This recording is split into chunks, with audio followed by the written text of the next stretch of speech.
చూడండి ఫ్రెండ్స్, అందరికీ నమస్తే. వీడియోలోకి వెళ్ళిపోదాం.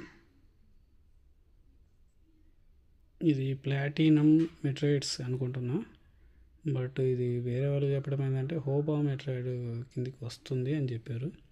అంటే దీంట్లో చాలా రకాలుగా అన్నిట్లో కొంచెం తక్కువ ఉంటాయి, దీంట్లో ఎక్కువ శాతం మెటల్స్ మిక్స్ అయి ఉంటుంది కాబట్టి హోబా మెట్రాయిడ్ కిందికి వస్తుంది అని చెప్పారు.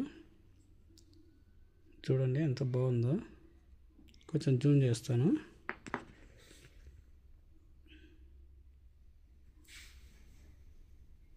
చూడండి ఫ్రెండ్స్,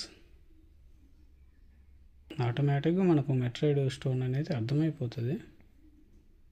కాకపోతే ఏ మెట్రాయిడ్ అవుతుంది అనేది మనకు కొంచెం డౌట్ఫుల్గా ఉంటుంది. చూడండి ఎంత బాగుందో.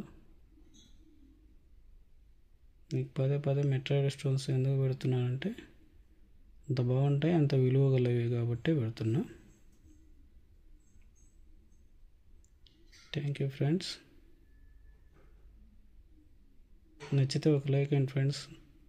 అర్థం కాలేదని నేను అనుకుంటున్నాను, చూస్తున్నారు స్క్రిప్ట్ చేసి వెళ్ళిపోతున్నారు. మీరు లైక్ చేసేదాన్ని బట్టి నేను ఇంకా మంచి మంచి వీడియోస్ పెట్టడానికి వీలు పడుతుంది ఫ్రెండ్స్. Okay friends.